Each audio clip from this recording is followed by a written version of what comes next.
Welcome to I'll Just Let Myself In with Lish Speaks. And I am too hype this week because I have a special guest, the most special guest. Oh, don't do me like that. in the building today, my husband, Mr. Glajumi Blains. Give it up, everybody, for Glajumi.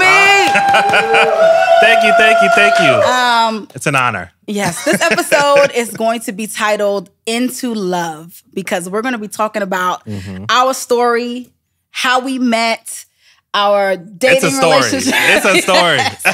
Our dating relationship, our engagement, wedding planning, our wedding. And we just passed 6 months of being married. Yes. And we are about to hit 3 years of knowing each other. Yes. So everything we're about to say has happened within the last 3 years. Yeah, stranger danger. That's our inside joke. We were like, you're a stranger for real. We're about to hit 3 years of knowing each other. So we're just going to talk about our relationship, you know, and what it's been like the last 6 months and just loving each other, loving God, and how that's been going for us. Yeah. So I know y'all gonna enjoy it. I ain't even tripping. But y'all know how we do. We got a couple of segments that we do here. And the first one I'm gonna do today is called What I'm Stepping In. I'm gonna show y'all my sneakers, kind of what I'm feeling right now. These are actually New Balance 9060s. They're one of my favorite sneakers right now. Super comfortable, super chill. Still got that chunky look if you like that. And so right now I'm stepping in my New Balance 9060s. Get you some. And so for the segment that we call In My Mind, baby, you can share if you want. You don't have to, but I'm going to share. For me, in my mind this week, as I was thinking about this episode and planning this episode, I really wanted to share about the idea of letting go of the fear of being loved. You know, we all think we want love and we want to be loved. And so we don't really think that we have fear of being loved. But one of the things I learned while we were dating and getting to know each other was that there was a little bit of fear in me about truly being known and loved because I had never experienced it before in a romantic way. You know, I had loved people and, you know, had boyfriends and stuff like that, but truly being loved and in love, I had not experienced. And so once things started to get serious, even before we started dating, when I realized, I really like this man, you know, like I was scared. And that fear almost made me self-sabotage some things in our relationship, which we'll get into. But, you know, in my mind, I really want y'all to fight the fear of being loved. Because what's on the other side is so beautiful. So that's what's in my mind right now. I can share a little something. I would say, in my mind, is the self-work is so important. Yeah. Something that we have talked about, joked about, and whatnot is we met each other like later in life, but it was at the perfect time. Yeah. It had to happen when it did because of all the self-work that we had did like literally like right before that. Like I'm talking about like months before we even met each other. Yeah. And I think as perfect as we are for each other, I think if we had met even a year before, 2 years before, we would have just crossed paths. We would have just missed each other because we would have been lacking that self-worth, you know? So you really can't short that part. That part needs to happen and it's got to be on you. You got to have the discipline to do that and the blessings will just kind of follow from that. Don't be looking at me like that. You better talk, babe. Oh, man. No, that was really good. All right, cool. So I want to kind of get into our first date. So as you guys can see, we are wearing Brooklyn Museum shirts because we met on a blind date at the Brooklyn Museum. So let me give y'all some backstory to how that date happened. Oh, there's so much backstory. Okay. I like it from her perspective because I feel like she really captures all the backstory. Yeah. So the pandemic was pandemicking, and my best friend Diamond, you know, she was working from home, I was working from home, and we would talk every day. Like this was, I actually really missed this time because we talked and prayed every day. And now we're both so busy that we'd be just trying to catch each other. But we would talk every day and we would pray. And you know, we right before the pandemic started, actually, she, you know, really wanted to have a baby. And I was super duper single and really was like wanting to be in a relationship. And so I had called her up one day, and I remember exactly where I was at when I was on the phone with her and I was driving. I was in Kennesaw. I remember exactly what light I was at. We were talking. And I said to her, you know what God just put on my heart? You know how the friends of the invalid, lowered him before Jesus while he was speaking, and because of their faith, like he was healed? I said, I feel like we need to lower each other before Jesus, because I 1,000% believe you're going to get pregnant, and you 1,000% believe I'm going to get married. And so when you partner that with the scripture that says, pray fully believing, and you will get what you ask for. When you pray for a baby, you might have a little bit of doubt. And when I pray for marriage, I be having a little bit of doubt. But if we praying for each other, there's zero doubt. So we started praying. She would literally call me and pray for my husband. And when I tell you she would pray, she would be crying, y'all. Like, outside of probably my mother and my grandmother, I don't know anyone who has prayed for me like Diamond. Like, she would be full out in tears, praying for my husband, for my life, for my future. And then I would pray for her to get pregnant and for her child's future and for who they would be and for God to have a hand of favor over that. And we'd be praying, okay? So that's very important, because Diamond ended up being the person to set me up on a blind date with Glass. Shout out Diamond. So, it is so amazing to me how God works, because I really truly believe, because of our faith, He has blessed us. And yes, now she has a beautiful son who, his name is Davison. I love him to pieces. He knows his Auntie Lish, okay? And, her son, we would pray that my man would hold her son as a baby. So when she got pregnant, I wasn't in a relationship yet, but I knew it was coming, because I'm like, well, she about to, it gotta be why he's a baby. So anyway, he was born the day before his birthday. So we're just one big happy family. And we have a picture of me literally holding Davison. We have several pictures of him. We'll insert. We have a picture of him holding Davison, and it's just a beautiful thing. So I say all that to say, Diamond and I were praying.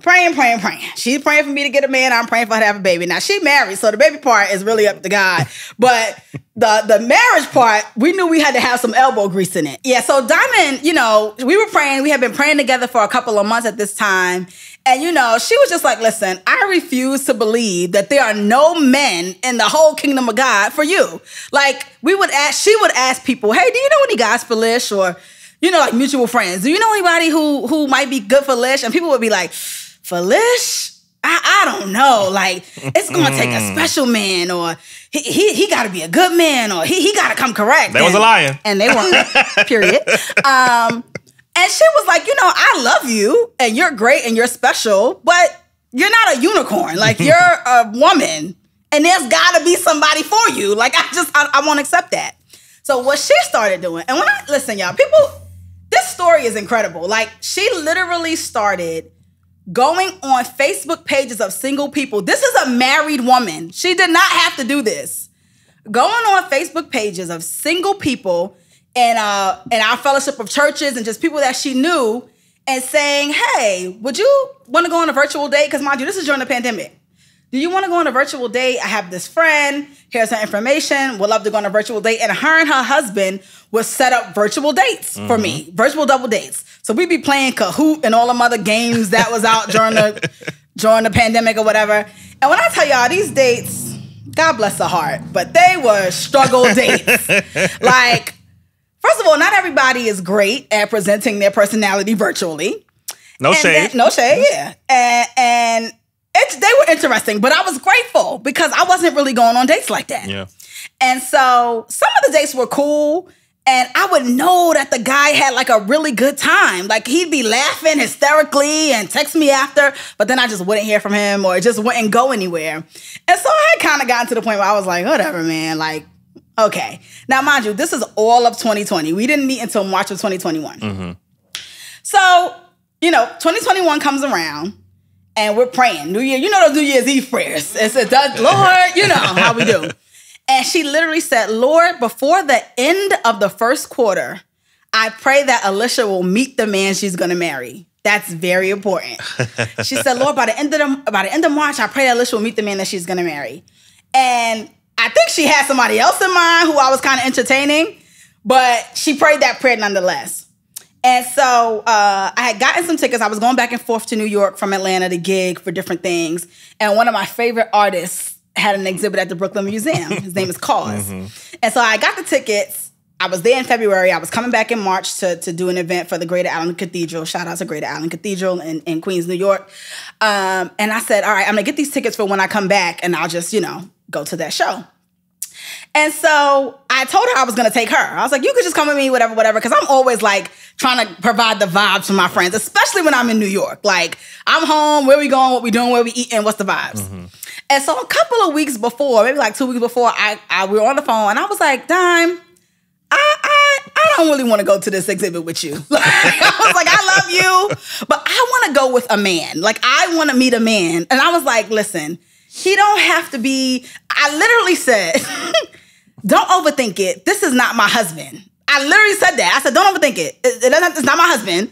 Just a man who irons his shirt and loves Jesus. Those are my exact words. Because I didn't want her to feel like, oh, this is her in-person date. I got to get this, whatever. And she was like, I actually know the perfect person. Oh. She was like, I know the perfect person. His name is Jimmy. I used to cut his hair. I'm going to hit him up and see if he'd be willing to go on an in-person date. Because, again, this is COVID.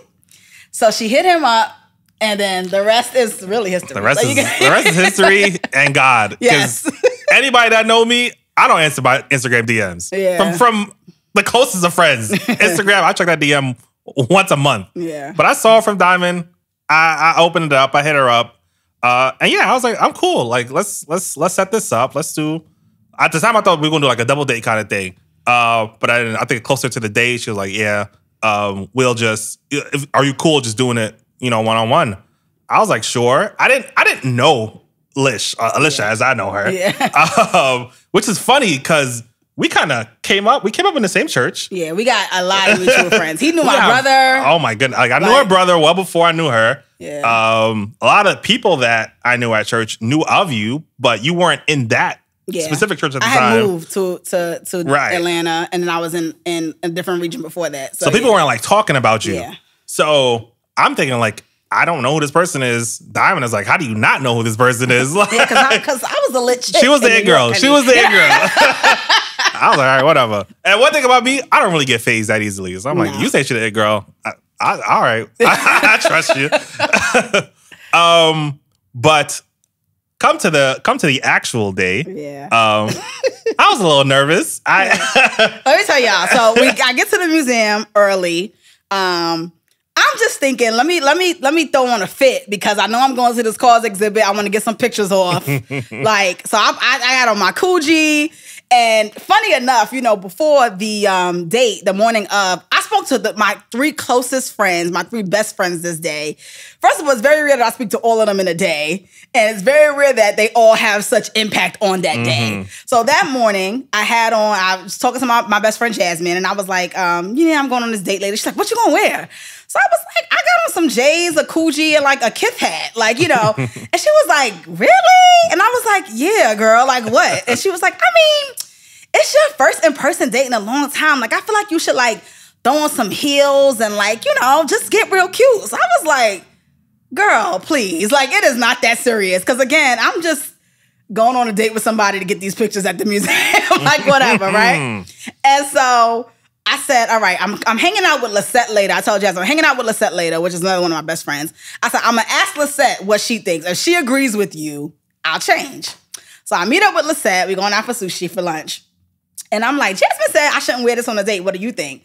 So Lisette goes, you look cute, but yeah, I think you should spruce it up. So I said, fine. So we literally go across the street to H&M on 86th Street in Lexington. We literally go across the street to H&M. I buy these little booties and like a fedora hat, right? And so we go eat our sushi, we hanging, we talking, whatever. And Lisette lives, in that area. So she was like, I'll take your sneakers and your other hat home. So I go in the bathroom, I change to my fedora, I put on the little booties, and I come out the bathroom. To this day, we talk about this. And she goes, yeah. What if this is like your husband?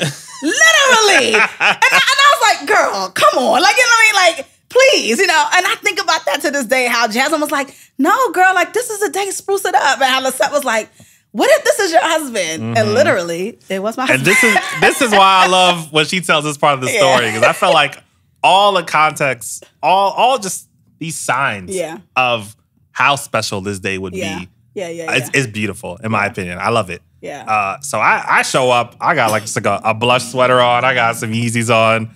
The Yeezy saved him. The Yeezy saved him, y'all, because I had looked on his Instagram and I was like, oh, this man is a nerd. We can do a whole episode on my Instagram. We could still do an episode on your Instagram. He will not take down some of these old pictures. Listen, it's my personality. It is. It's God bless it. It's a peek into I'm who so I am. glad we met. Because I was looking at that Instagram like, what is going on here? That's crazy. You see how you be blocking your blessings? It's true. It's true. Do not judge a book by its cover. You had a couple of cool pictures, but someone I was like, what? And so anyway, I was like, he walked up with the Yeezys on, and I was like, okay, he has style. He knows streetwear. I could get jiggy with this. Like, you know what I mean? And literally, I always tell people, you know, when you walked up to me when I was sitting on those steps at the Brooklyn Museum, when I think back on that moment, I literally see it in slow motion. Yeah. My whole life changed in that moment. Mine too. And within 5 minutes of that day, I always tell people, I knew he was supposed to be in my life. I didn't know if he was supposed to be my husband, my best friend, or my business partner. I always say that. Now he's all three. All three. 3 out of 3. In 5 minutes, I knew he was supposed to be in my life. It was very clear. It was a very spiritual thing for me. And I just knew he's supposed to be in my life. I don't know in what capacity, but this person is supposed to be in my life. And I felt that super strongly. So we go up to the exhibit, and this is another way I kind of was like smitten by him in those first 5 minutes. So you can tell that part, baby. Yeah, no. I mean, like she said, this was one of her favorite artists throwing this exhibit at the Brooklyn Museum. I personally wasn't much of a museum person to begin with. So as we walk in and we start coming into the exhibit, I'm just like, hey, like, listen, like, this is your thing. So you can kind of go off in your direction. I go off in mine. We can meet in the middle and kind of just take it from there. Yeah. I was just saying that to say that because I truly felt like, you know, this is just not my thing. But I think for you, it showed a sense of security in myself and who I was and how I carried myself. And I think that sort of was the first little spark of the day. No, I loved it because my love language is leave me alone. Like, anyone who's close to me knows I need my space. Like, you know what I mean? I mean, you might not think that now because I'm clingy as a wife. I didn't even know that about myself. But even still, we need our space. We have our things that we do. And so when he was like, you can take it in, he's like, I think you said something like, you can walk around and like take it in and then we can meet. And I just was like, yes, please. Like, and so I walked around probably about 10, 15 minutes. And then I came and found him. And he was shocked because I guess he thought I was going to be gone for much longer. But I'm like, we're on a date. We don't know each other. I'm not going to walk around for an hour without you. And so when we linked back up, we kind of talked through some of the things that we liked about the exhibit. We took a couple of mass selfies, which we have them around the house. Oh, my goodness. Which we always say, our kids are going to be like, so you spent your first date with half your face covered? It's going to be like, I think I got one. It was a special time, guys. It was a different time. It's crazy, though. It's really crazy. It is crazy. Like, we really didn't really know what each other looked like for real until dinner. Yeah. And so, so we took some selfies. We kind of walked around. And then we came to a bench. Yes.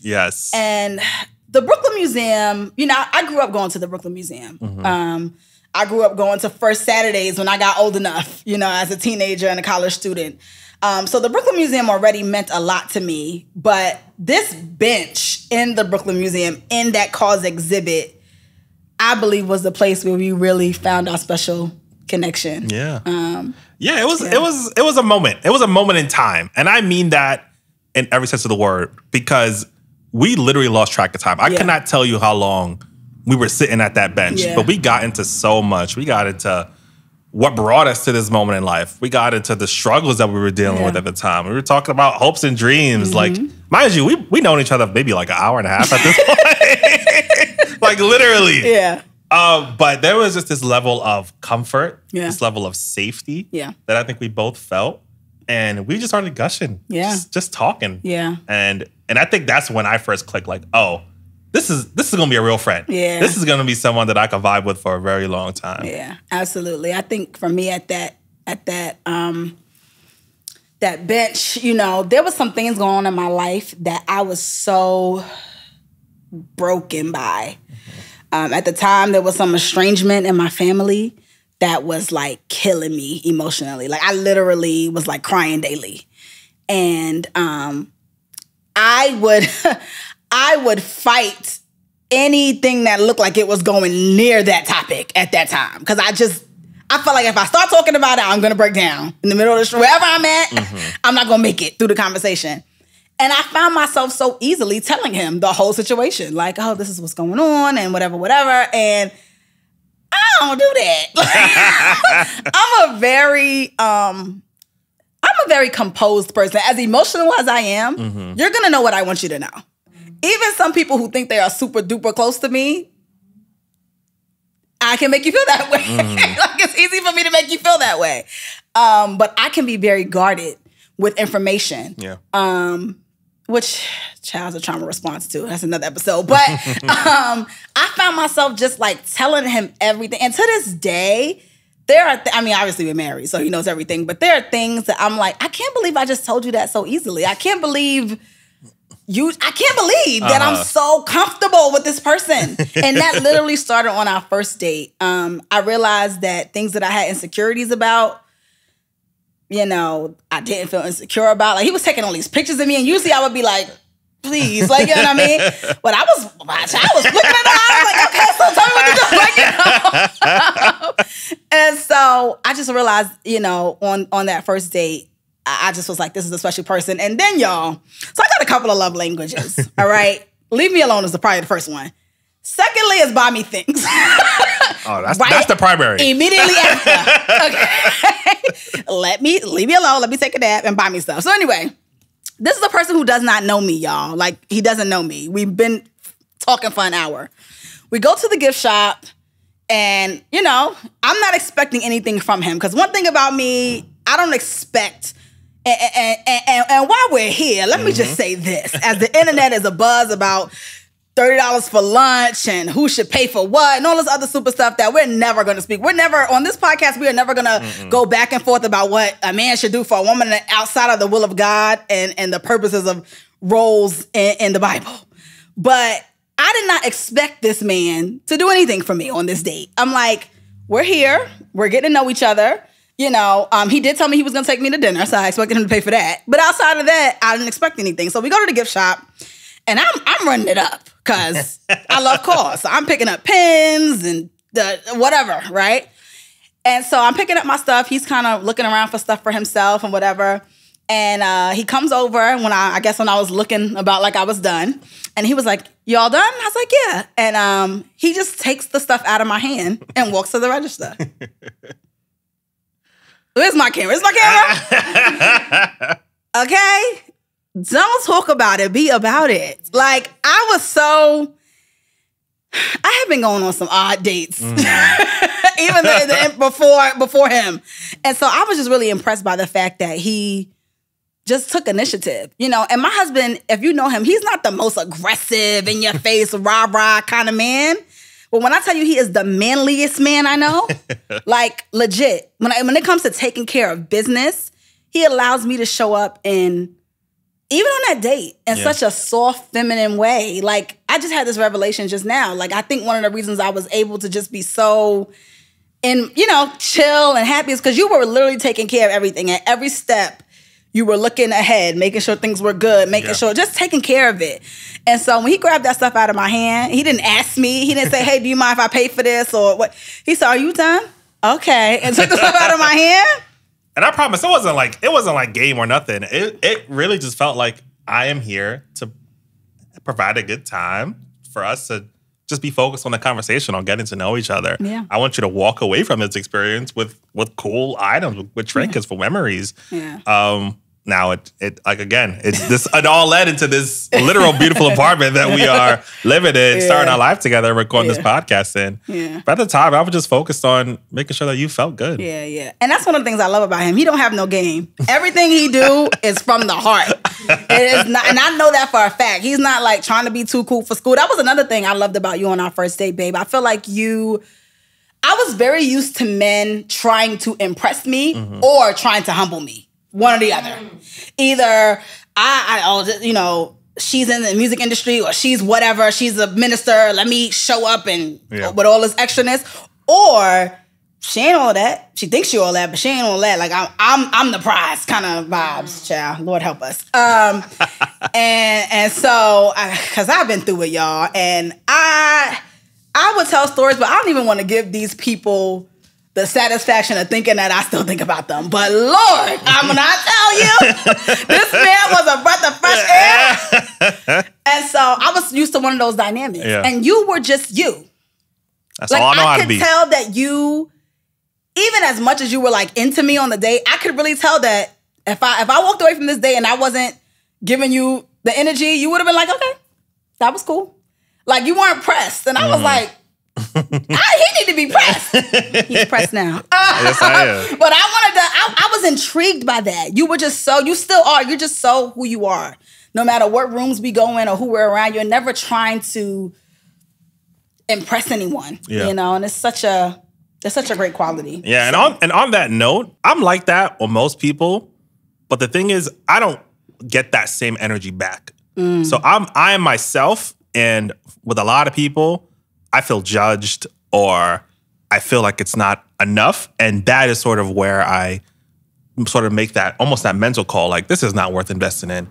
But with you, I immediately felt like we are so different and she is still so invested in who I am as a person. And I think that unlocked things for me to be like, all right, like I don't have to switch up for this person. I have no expectations to switch up or to be someone I'm not. And that just made me want to be around you and talk to you more. Oh, pumpkin. No, true. I was very intrigued by your personality, by your convictions.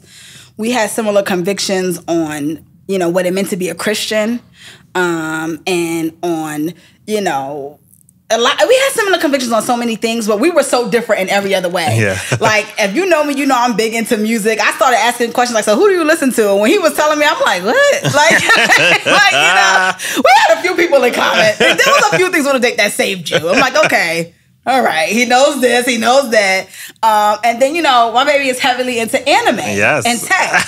If you know me, I think sending an email is women in tech. I literally, any little thing I do in this house, I'll be like, baby, I did so-and-so, women in tech. Like he'd be like, sure, I'm proud of it. So we could not be more different in those ways. Yeah. And it's so funny because we were talking about this the other night. I saw a tweet and this girl was like, my future husband needs to be this, and that, because if I don't have that, like, I don't even know what we would talk about if he can't talk about these topics. And I showed it to my husband. We were in bed and I was like, babe, I used to say stuff like this. And it's so far from the truth. We really think that we need a clone of us to marry. Like somebody who has to have all the same interests and all the same stuff. And that works for some people. But honestly, our differences, I feel, really make us so much more compatible. See, people don't get compatibility is very, very different than, just liking somebody or being able to it's very different than chemistry. Yes. That's what I'm looking for. Chemistry is we like the same music, we like to go to the same places, we like to do the same things. We just have so much chemistry. Chemistry will blow up right in your face. You know what I mean? And we have lots of chemistry. We have great chemistry. But more than anything, we have compatibility. Yeah. We fit together. Like the things that work for you, that don't work for me, you help me in. One of the things I love, I feel like I'm skipping ahead, but I just have to say it. One of the things that I love about my relationship with my husband is he is, like most men, very logical, right? And very, he has a lot of emotional integrity. What I mean by that is his emotions are in check, right? He has them. but they're in check. I feel like for me, amongst most people that know me, they think that my emotions are in check. They think that I'm really logical. But once you get around me, like Diamond could tell you, my sister can tell you, my husband can tell you, my emotions be trying to run the show. And one of the things that I love about my husband is that he leads me emotionally, right? And it's not a manipulative, get over it, you need to do. It's, okay, let's talk through what you're feeling and what you're saying. Okay, I hear you. Have you thought about it this way? Okay, maybe we can't get all of what you're trying to get done, but how would you feel if we do half of it? Just different things that really lead me out of what would really become me being a slave to my emotions. I think in our relationship, for me, I can't speak for all women, I need that. I needed a man who would just say, oh, she's just being emotional. I don't even know what to do with that. I needed someone who would say, give me your hand. I'm going to lead you through these feelings. I'm going to lead you toward Christ. Have you prayed about it? Have you spoken to your friends about it? Do you want to pray? What can we do that's righteous in this situation, kind of thing? And I really, really, truly needed that. And so if I had somebody who was like me, God help us all. I mean, nothing would get done. Honestly, you know what I mean? Honestly. And I can say the same. Like I always call you my prayer warrior. And I prayed some big prayers throughout our journey. And we're gonna get into some of those things. But I don't think I had that bone fully worked out in me until you helped me sort of just inject that part of my life. And I really don't know where I would be, let alone like this relationship. I don't know where I would be without you helping me in that way. Yeah. I love to pray, y'all. I love to pray. And I think, I don't want to speak for you, but I think because of some things that had happened in your life that you had prayed for and God's answer wasn't favorable for you, I think there was a block. The devil tried to use that to block Absolutely. you from believing that prayer was powerful and that God was listening to you. Yeah. And once I realized that through us talking, getting to know each other, I was like, oh, no.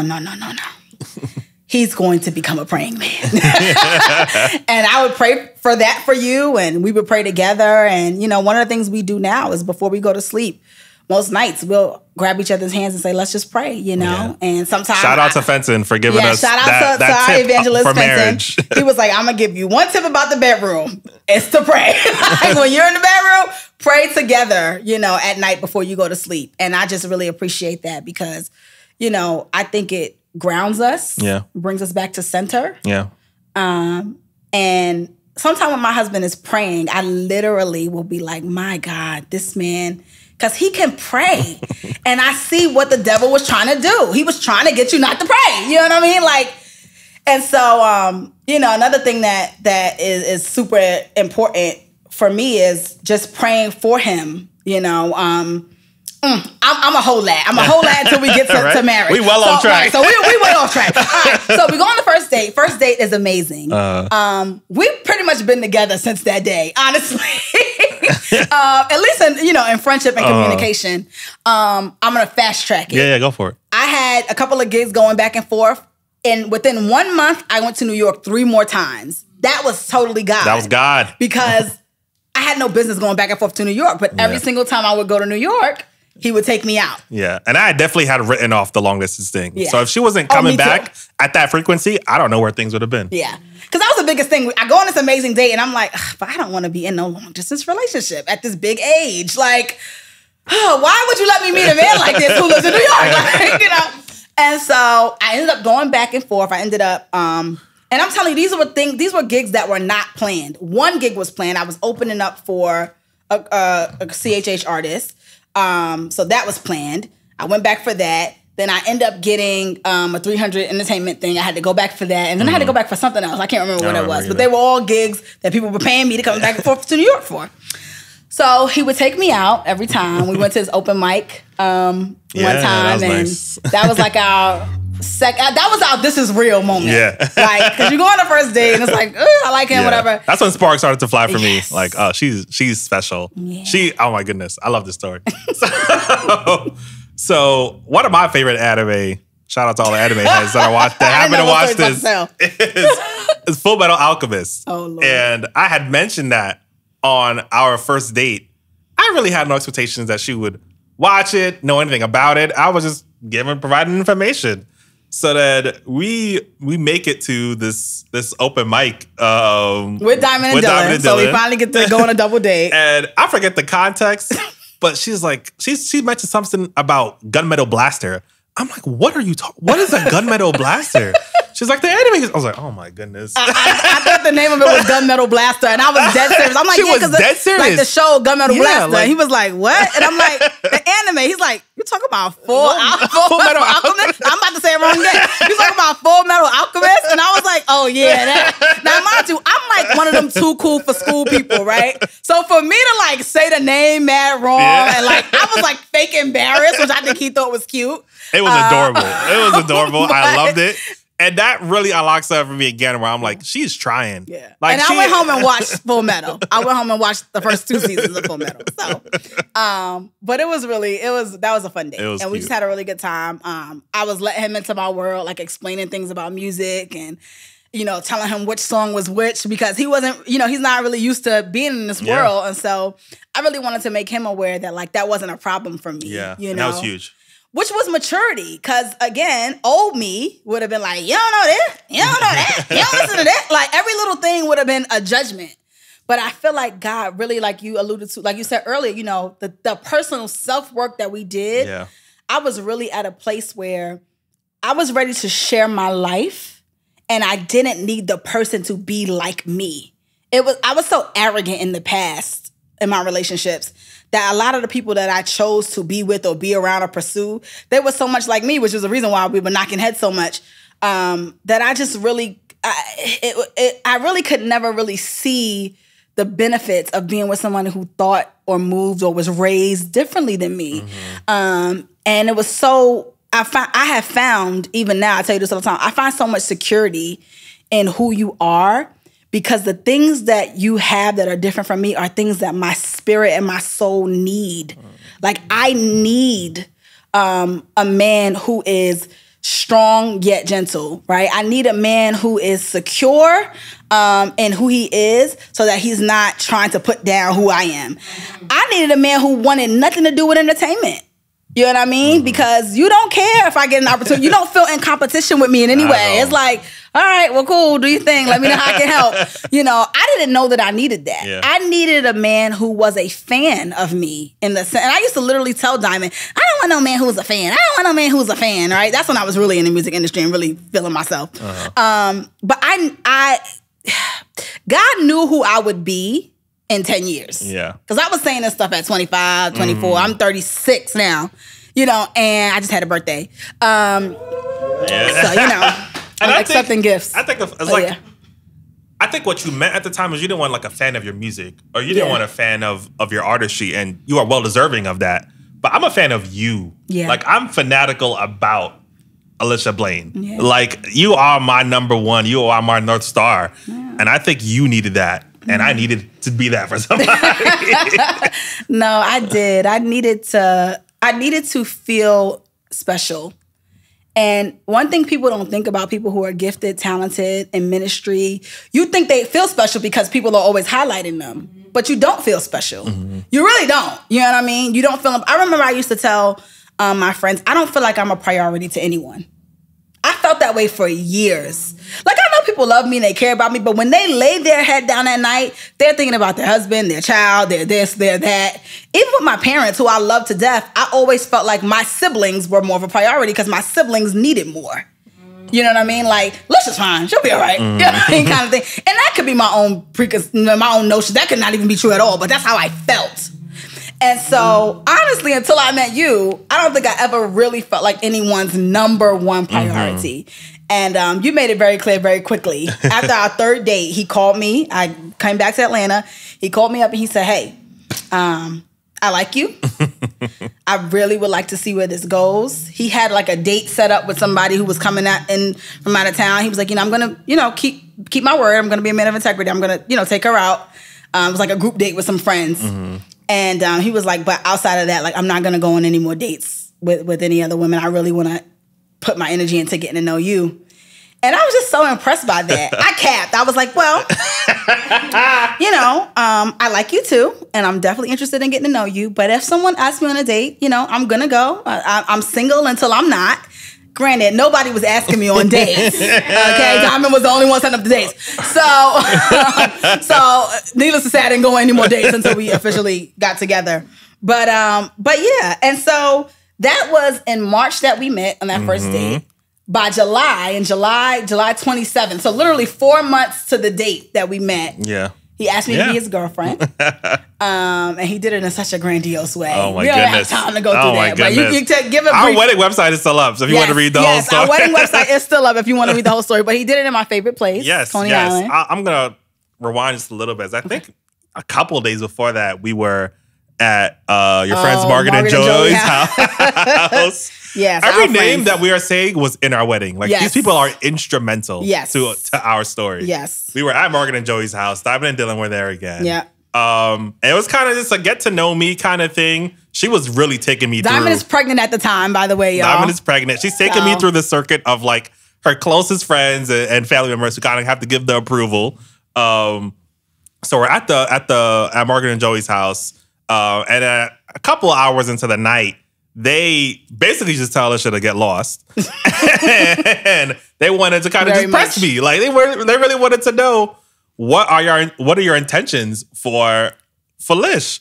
And I don't think they realized at the time, but I had literally already planned to ask her, like, he's a planner, y'all. Officially be my girlfriend. Like literally like a couple of days after that. So I walked them through the plan.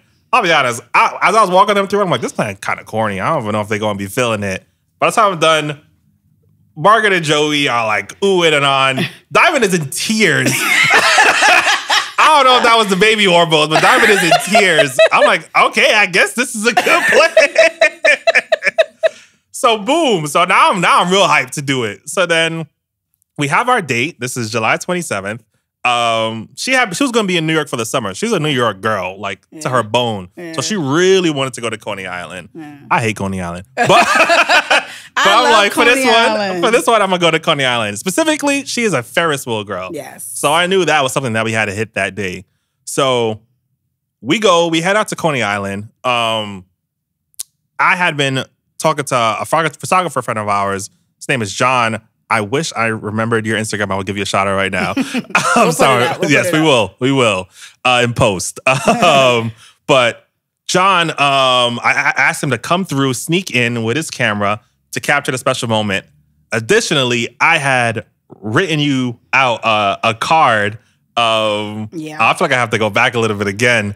So the onus for her coming to New York. This man is so romantic, y'all. It's crazy. The onus for her coming to New York during those 3 months, during that first month so many times, is that she had just put out an LP and she was doing a lot of gigs around that. I just put out Please Use Exact Change. Thank you. Yeah. Thank you. So I really wanted to incorporate that into the date, into how I asked, because I truly believe that was the catalyst for us. Like, you would not have been in New York if you had not done all that work and been in New York during that time. So I had wrote out a card and I kind of incorporated like a lot of lyrics from her songs and names from her songs in the card. And one of her, honestly, my favorite song off of that, off of the project is Black Don't Crack, where she's just like, there's one segment of it where she's talking about like her minister black. I say, my minister black, my dentist is black, doctor is black, my mama is black, papa is black, my hair nappy don't tell me relax. Don't listen to Black Don't Crack. Don't listen to it. I'm spitting on that song. Anyway. But I took all that and then I added, let's add boyfriend to the list. Yes. I wrote that in the card. So we make our way to the Ferris wheel and it literally stops like at the apex. Like we are over all of Coney Island. It's now or never. Yeah. So I pull out the card. I read it out to her. Tell me, what was your reaction at that? Yeah, when I read the card, first of all, I knew you was about to ask me to be a girlfriend when you pulled out a card. I'm like, oh, he's about to ask me to be his girlfriend. But when I read, and he incorporated literally every song. It was an EP, so it was only a couple of songs. He incorporated every title, like almost like a poem. And I was just so moved by that because it just showed that you really like cared about what I had going on. Of course. And so when he said, you know, your mama's black, your papa's black, your doctor's black, let's add boyfriend to the list. I was just like, yes, of course. And child, he probably could ask me to marry him at that point, and I probably would have said yes. Because I was just so smitten. I was so smitten. And so he had his photographer friend, you know, surprised me and met us on the boardwalk. We took pictures. And I was just like, this man is so thoughtful. I have never, I tell him all the time he's the best man I know. I've never experienced someone so thoughtful and like so just eager to get things right. Like a dedication to perfection in a way that I have. I'm the same way about a lot of things. And so we dated long distance, which that's an episode in and of itself. Oh my goodness. I don't know if we can do props in this episode. I don't know if one of you guys could grab. We have a picture above the thermostat over there. This is one of the gifts that you had given me. Yeah. And it is literally a collection of all the bag tags and boarding passes. Not even all. Not even all. Thank you, brother. Thank you. I don't know which camera can see this best. I'll just hold it over here. Yeah. But literally, and there ain't no Social Security's on this. But this is a collection of literally all the bag tags. This is a collection of a very small amount, actually. This is probably 30%. That is to say, we were traveling. We were going back and forth.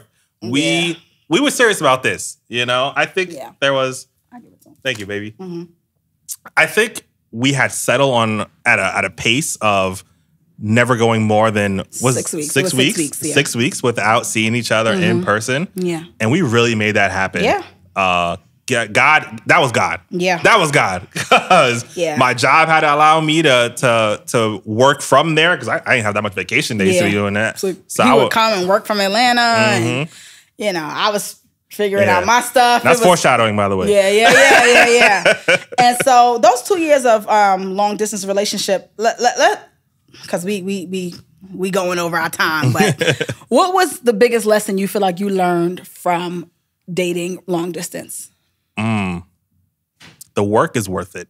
The work is worth it. And it was a lot of work. It is not easy being separated from the person that you love deeply and dearly.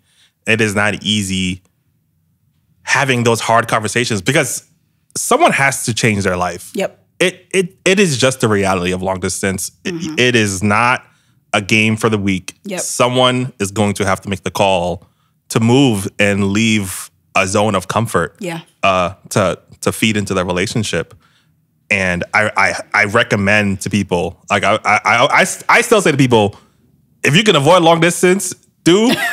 but if you're gonna do it, you gotta start having those hard conversations early on because they will come up and they are make or break conversations. I agree. I think the biggest piece of advice I would give anyone in a long distance relationship is, you know, have the hard talks and be honest. We read this book called The Sacred Search together very early on in our relationship. And as we read that book, it was some tough stuff in there to the point where we was like, we got to revisit this if we get engaged, if God allows us, we got to revisit this because it was such an intense book. But I think it really allowed us to know who we were dealing with. Yeah. I think another thing I would say, you know, if you're in a long distance relationship and you're not a phone person or you're not a gifts person or you're not a whatever, you need to get over that very quickly. My husband was not a phone person, but he became one because when you don't see someone for weeks and weeks, what else do you have? Yeah. And so it took a lot of self-denial. Yeah.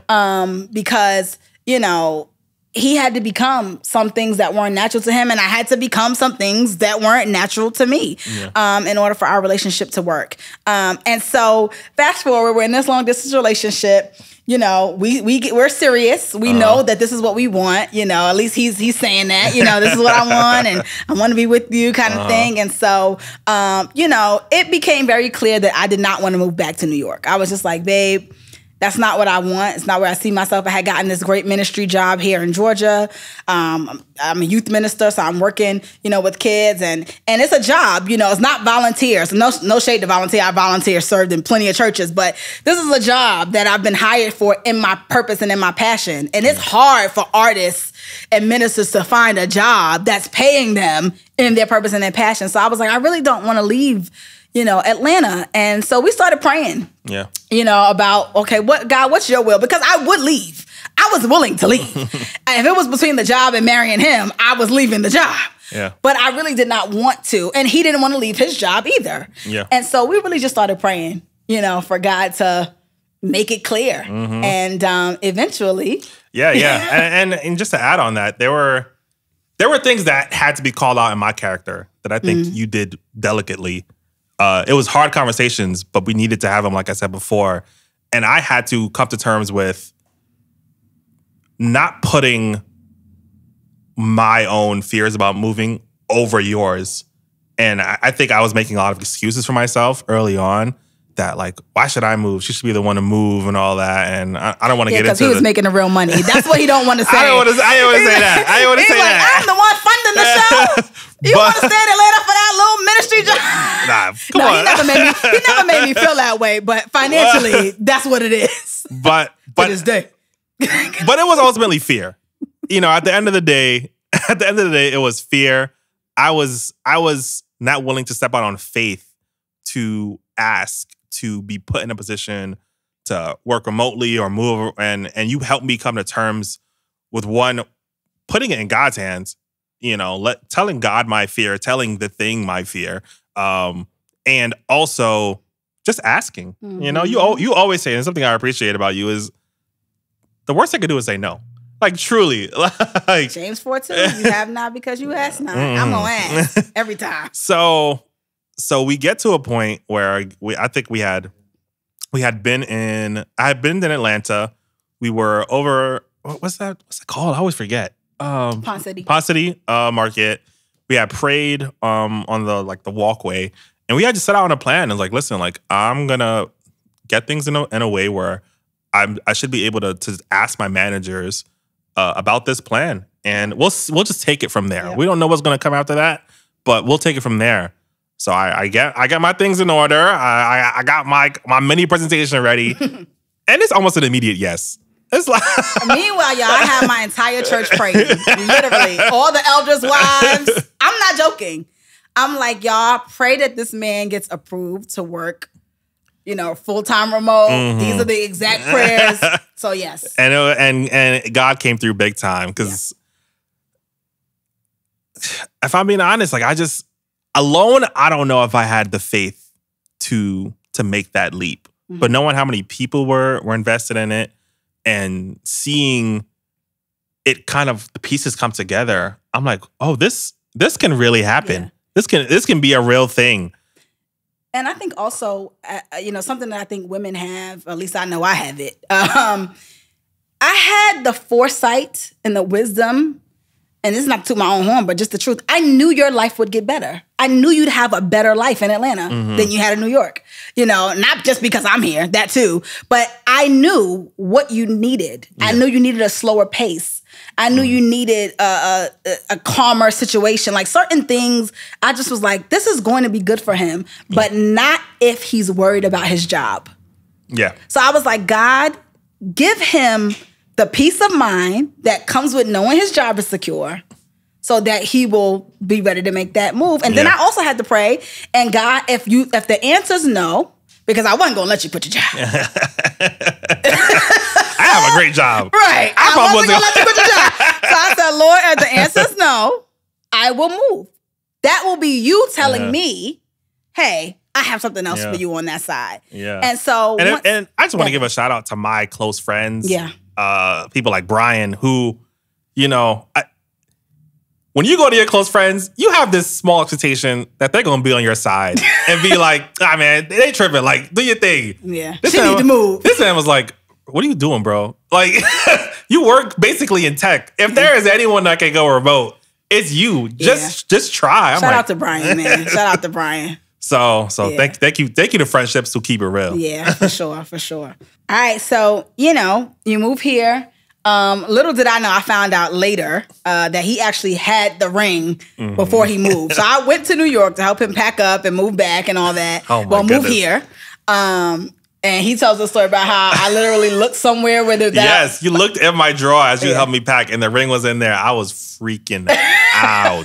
I don't know how you didn't see it. Yeah. I moved it immediately after she turned her back. Yeah, I don't know. That was God. I also just really didn't think you had the ring. Like, I thought when he moved here, it was him moving to see if our relationship was good. Because, we hadn't lived in the same state ever since we've been together. So I'm thinking he's going to move here, stay here for a couple of months, see if it's what he wants, and then he's going to get the ring and whatever. Now, he had sent me to look at rings already. So I knew he was thinking about proposing, and he knew what kind of ring I liked and everything. But I definitely didn't think. In fact, on Valentine's Day, so he moved here in December. Valentine's Day, he takes me to see Anita Baker and Babyface.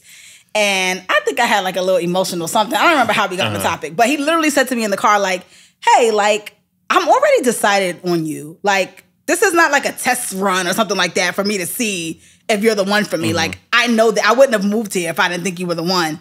But that was news to me. I just really thought he was coming. I know he was in love with me. We were in love with each other. But I thought he was coming to, make sure I wasn't crazy or something. You know what I mean? Like, you don't really know somebody until you see them every day. That is true. I believe that.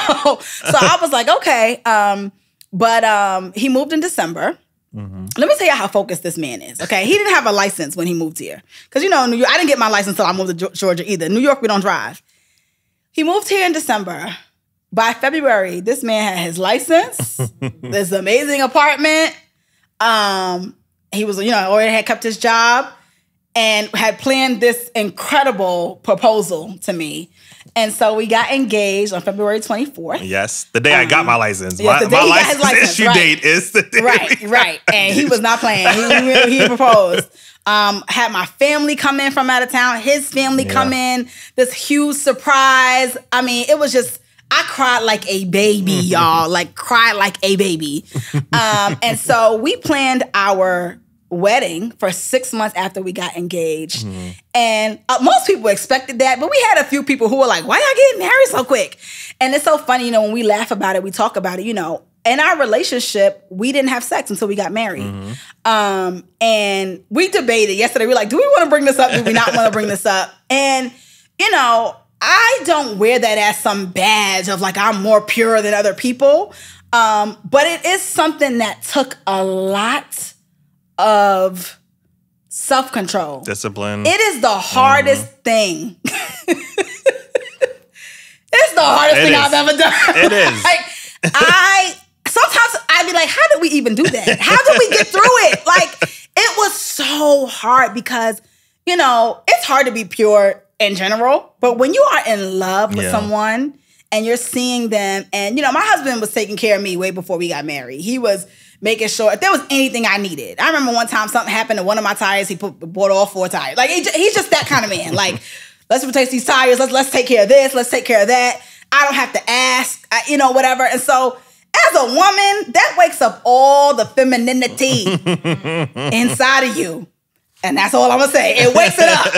And so it was tough. And so I wouldn't say we rushed to get married because we knew we were in love with each other. But he was like, I didn't move here to live alone. I moved to Atlanta. I'm living alone because we weren't living together. We were remaining pure and doing our best to do that. And so, when we started planning our wedding, we realized we just really want to be together. We went through premarital counseling. We went through all the channels to make sure that we weren't bugging out. But we planned our wedding in 6 months. Yes. And to this day, people tell us, I'm saying to this day like it was that long ago. It was only 6 months ago. But people often tell us it's one of the best weddings that they had ever been to. Yeah. We didn't skip on the wedding just because it was a short engagement. Yes, no. We had the wedding that I dreamed of. I don't know if you care as much as I care. But I came to really appreciate. You came to care. Yeah. Yes. We had an incredible reception. We really had the wedding that was on our hearts to have. We had worship time at our wedding. We'll throw some clips in maybe, but it was just a really great ceremony. And I always think about that day because I was so happy that day. I did not feel any worry. I wasn't nervous. I wasn't scared. I just was ready to be your wife. I did get nervous when I was coming down the aisle. I was shaking. My father, God bless my daddy, he was like, just breathe. Just breathe. Because I literally think I stopped breathing. When I saw you, I was like, oh my goodness. This is happening. And so our wedding day is one of the best days of my life. Outside of the day I gave my life to Christ, it stands out in my memory. Same. I love it. It was a perfect day. Yeah, it was a great day. It was. So we've been married for 6 months now. And what's the biggest thing you've learned about yourself in the last 6 months? And then what's the biggest thing you learned about me? What do you think? Oh my goodness. This is the question that I needed before we started. You needed prep? I needed prep for this. You know what I mean? Man, about myself, I think the biggest thing that I've learned about myself is that I need partnership. I think I went through a lot of I went through my entire adolescence kind of being a loner for no real reason. I have a lot of siblings. We all love each other. Who love him, Dan. His siblings love him so much. But I always kind of set myself apart for stupid reasons. And then even as I grew up, we went through a lot of like family trauma with my parents getting sick and passing. And I think that made me even more insular to a point where I think I was convincing myself that I could just kind of do this alone. And I think you swooped in and changed all that for me. And through the partnership that is our marriage, I've realized that there are ways to really like you hear this term like greater than the sum of its parts. And I don't think I was ever truly able to conceptualize that until our marriage, where I'm like, we're doing things, and it's the fact that we're doing them together. It creates this whole different reality where it's like, even if I took on all the roles that she's taking on, it would not be the same. It has to be this partnership. It has to be done the way that we are doing it to build it up to this status. Yeah. And I think it was a moment for me to really sort of rip that chain away in my brain. Like, no, you don't go through this alone. You need this person. You need this rib that God took from you to really be this complete creation. That was deep, baby. I didn't expect that answer. That was good. So one thing I've learned about you, you might hate me for this. I'm scared. No. You are a lot more delicate than I thought at first. You thought even from when we were dating? Even when I thought I was delicate when we were dating. Even from then, I realized how delicate you are. And it's not I'm not saying that in a negative sense at all. It's just, it provides a different sense of responsibility. Like, I need to be your protector. And I think before I thought like, I'm your protector physically, like I'm the man in a relationship. If someone comes up to us, I have to protect you. But I have to protect so much more. I have to protect you mentally, emotionally, financially. And I think Dang, that's a lot, baby. No, but you serve me in all those ways too. And that kind of goes back to that first point where it unlocked a part of me that I always needed, but I didn't know how much I needed it. Yeah. And we've talked about like our views on like gender roles in marriage and stuff like that. And I think it goes so much deeper than all the stuff that you see like on the internet or whatever. Yeah. I think it's in our relationship, it shows up in how we complement each other in so many ways. And I think allowing me to be that protector for you in so many ways, it gives me a sense of masculinity that is so different from what like the world defines it as. Yeah. And I think I needed that as well. Yeah, for sure. I think for me, what I've learned about myself really quickly in our marriage, I think I've learned that I have deep-rooted insecurity that left unchecked could potentially ruin the relationships in my life that are the most important to me. And so I've really learned to work through those insecurities, talk to those insecurities, be vulnerable, you know, and really just give my true self to you. And in turn, it's helped me to give that true self to some of the people around me too that I normally, you know, would not have or had a hard time with. I think about you. I think the biggest thing that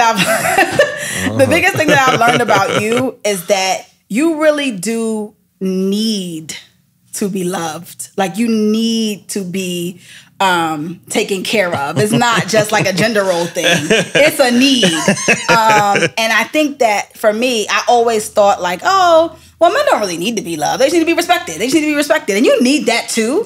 But you need to be loved. You need to know that I love you, that I adore you, and that I see you for who you really are. And luckily, you make that very easy to do. But I've learned that I needed that. Last question. Yeah. In the grand scheme of things, what do you want our legacy to be? Man, legacy is a funny word. I wrote not a speech or obituary. I just wrote something from my dad when my dad passed, and it was titled like legacy. I don't think you knew that. No. When he asked you that question. Legacy is important to my family. If we are ever blessed to have my siblings on this podcast, I think they would say the same. I would move. I just let your siblings take over. but I want our legacy to be one of love, of perseverance, of coming together. I always say we didn't really get this deep into our engagement process, but I think a big moment for me was realizing that you are my family. Going forward, Same. you know. And I had this conversation with my siblings when I saw them recently. I'm like, I love y'all, but you guys are extended family now. Alicia is my family, and she's going to always be my priority. And I want that level of love, of security to be our legacy. I love that. That was a great answer. Give it up, guys. Mr. Blaine, Big B, my husband. Thank you for being a guest on I'll Just Let Myself In with Lish Speaks. Thank you, baby. Give it up, y'all. Thank you so much. So this has been I'll Just Let Myself In with Lish Speaks. Thank you for joining us for another episode. Listen, follow, like, subscribe. Go ahead and give us a review wherever you watch your podcast. We want to know what you're thinking and how you're feeling about us. Tell a friend to tell a friend what we're doing over here. I'll Just Let Myself In. We want to encourage you to let yourself into the places that God has already predestined for you. Catch us at the same time and same place next week. Peace, y'all. Yeah, I might have a great day.